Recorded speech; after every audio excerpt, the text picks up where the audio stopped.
Another day, another ranking of our free agent signings. This one from PFF, Frankie from Flatbush reporting from Frankie from Flatbush headquarters. So let's take a look at what these stat nerds from PFF think about our free agents. But before we do that, I'm going to say please subscribe to this channel.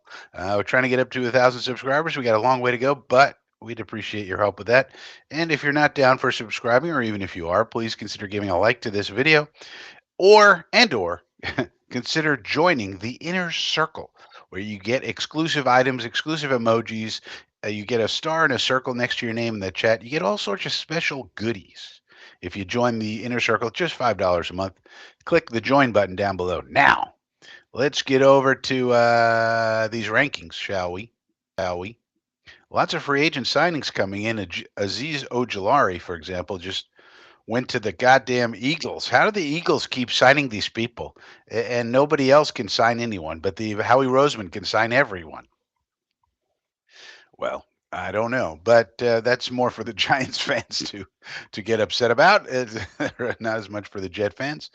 Um, well, let's get rid of this caption over here, and then we'll get into these rankings. And but Cardinals get a B. Dalvin Tomlinson wanted him for us.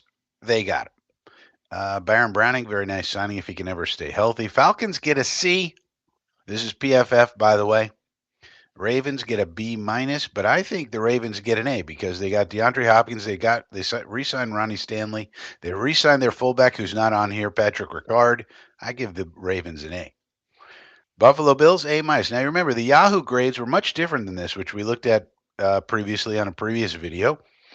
And you'll notice that there's some significant differences. And I said, looking at the Yahoo rankings, that they were giving the Bills a bad grade. And I said, no, this is exactly what the Bills need to do. You can't grade them against other teams. They didn't need to make a lot of moves. They got some edge players. They got some defensive linemen. Ogunjobi and Hecht are going to have to sit out 6 games. Big deal. It's no big deal. They have to sit out 6 games because of steroids. Who cares? They need them for the playoffs. It's not like the Bills aren't going to make the playoffs. So they have to sit out 6 games. That's 6 games of wear and tear that they don't have. Josh Palmer, nice little pickup, right? I mean, I think I think Brandon Bean did just fine. Uh, Panthers get a B. We don't care too much about the Panthers around here. Bears get an A minus. They added tons and tons of players, so good job. Bengals get a B plus. They just signed Higgins and Chase for tons and tons of money, though their cap hit will go down this year, which is typically what happens. So we'll have to see what happens with Mr. Hendrickson, but otherwise, a nice job by the Bengals. I think they'll be very competitive next year. Browns get a C plus. Cowboys C minus. They never seem to spend in the offseason for some reason. Broncos get an A, as I said, yes. And they talk about the Joker position. This is what I was saying on the live stream on Sunday, and I said it, I think, on the last video. This Evan Ingram signing, if he can stay healthy for the Broncos, it is Sean Payton's Joker. Now, Bert Breer, who's a New Englander, doesn't think that Ingram is the Joker. Well, that's like your opinion, dude. I'm telling you, he is the Joker. Uh, and it talks about that here. I think he is. I think he's the perfect guy for that. You just got to stay healthy. And they added some defense. They added Dre Greenlaw, Hufanga, so they strengthened the second level of the defense to the back of the defense. I think they did a great job, and I think the Broncos are ready to compete now. Lions get a B. Packers get a C minus. They never seem to spend. The Texans is a grade that is going to be up in the air until we finally see what their offensive line looks like. Right now, it's not looking good what they've done. Colts get a B. Daniel Jones, they gave a lot of money to push Anthony Richardson. See what happens there.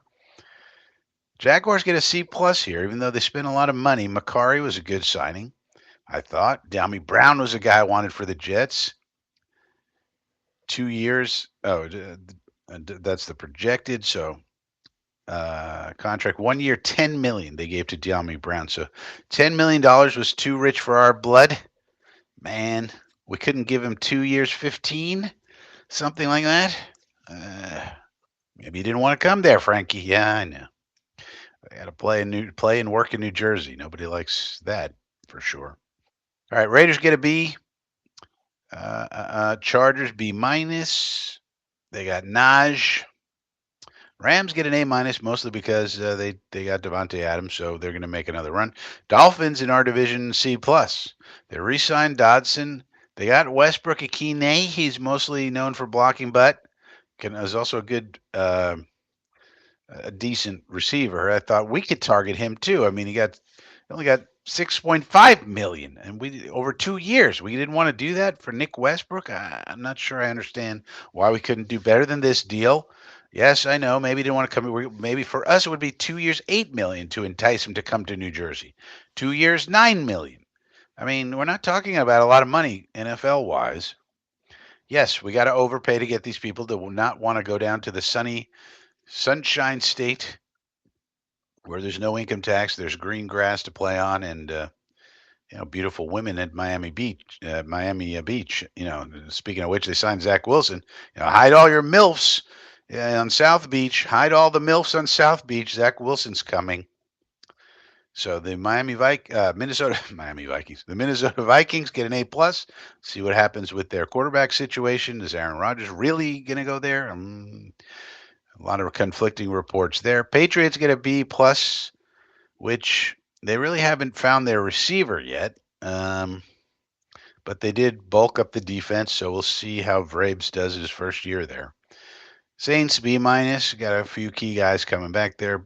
Giants get a B. Javon Holland. I think he's going to be worse than people think. Slayton was a nice signing. I thought maybe uh, he could come to us, but this right here is too rich for our blood. 2 years, 36 million for Darius Slayton. That's a lot of money. Now that I could see we're not going to play in those waters. I can understand that. But these other contracts, it's hard to understand why we didn't want to play there. Same thing with Roy Robertson Harris. We didn't want to give Roy Robertson Harris $5 million or six. I mean, come on. But anyway, so they get to us and they give us a B minus. You know, and you'll recall that Yahoo gave us a D, and here we're getting a B minus. So that's interesting. Josh Myers, deal grade average. Andre Cisco, average deal grade. Brandon Stevens, they agree this is the most curious contract. This is a big contract to hand out for that level of performance, below average deal grade. That's what I think as well. Justin Fields, average.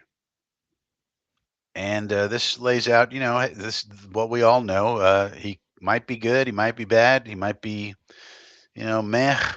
But there's a chance he could be really good if you use him properly, and if all goes well around him, maybe he could lead a high functioning offense that we haven't seen in a while. But it says the terms of his deal suggest that while Fields is the clear starter for New York for next year, they're not fully committing to him long term, which is why it's a good deal for us. Let's see. If he does great, wonderful. We'll give you a long term contract. If not, no big deal. This could imply Jets may still have interest in another quarterback. Either I don't think this. I mean, we might get one late, in the mid rounds or something if somebody's sitting there. But I actually think it's probably, I mean, the most probable thing is that it's going to be Fields and Taylor, and then if we draft someone in the fifth round who's there, Shuck, Dylan Gabriel, somebody, whoever it might be in the fifth round, comes in and competes with Jordan Travis for QB3 and let the best man win. Jamin Sherwood comes back. And now this does not get into the defensive tackles we signed, which are bad. It does not get into the tight end we signed, who's a pretty good pass catcher. Did a film study on him. If you missed that, the new tight end we signed from the Chargers, and the tape looks pretty good on him. So this does not mention that. The defensive tackles we signed, 3 of them, no bueno at all. So hopefully. And same thing with Rashad Weaver. Rashad Weaver's not even on here. That's what a non-person Rashad Weaver is. But I think if you put in Smart and if you watch the tape on Smart, And plus Tyler Johnson's not on here either. I think our grade has to go up for those two. Those are two sneaky, decent signings. Now the grade should go down for Chooks Okorafor. He's not on here either. And the defensive tackles we signed, that also drags down the grade, although we're not signing them to big money deals. They're just making $1 million, $1.5 million.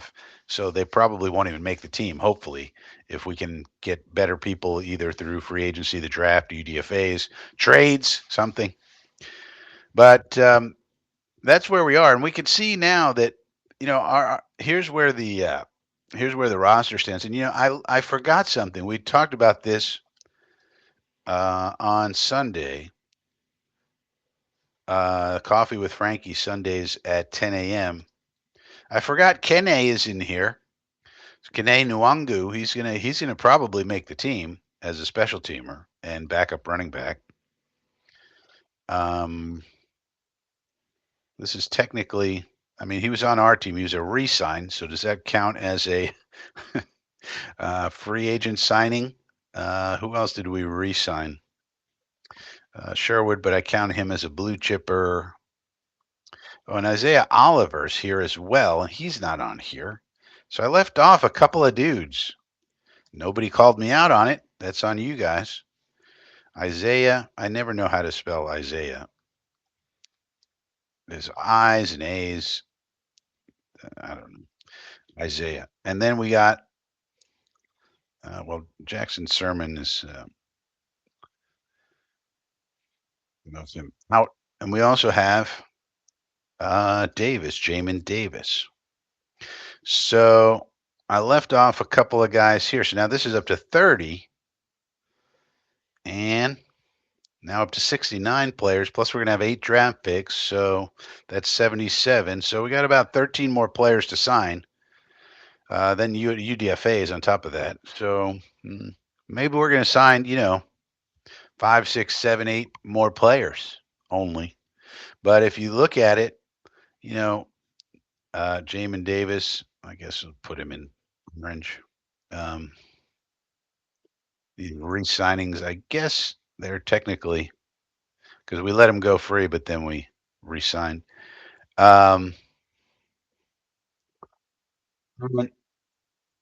So now we have Jamin Davis. He's probably going to be a special teamer, but he'll probably be a backup linebacker for us.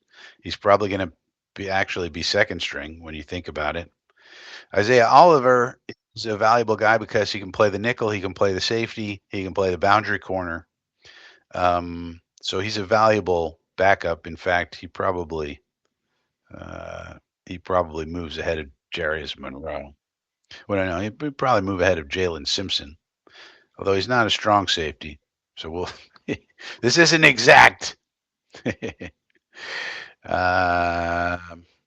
Move him here.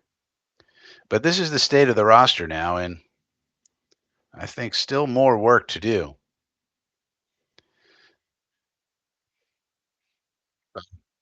We'll see what other moves we make and if that improves our grade or not. Let me know what you think about all this in the comment section down below. As I said earlier, please subscribe to the channel. Give it a like if you liked it. And consider joining the Inner Circle where you get exclusive items like this roster in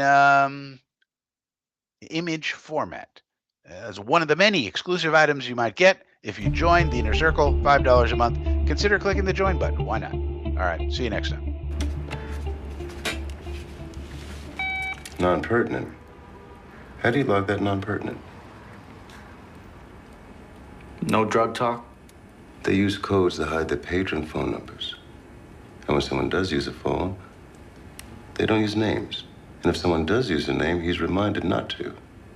All of that is valuable evidence. Of what? Conspiracy. Conspiracy? We're building something here, Detective. We're building it from scratch.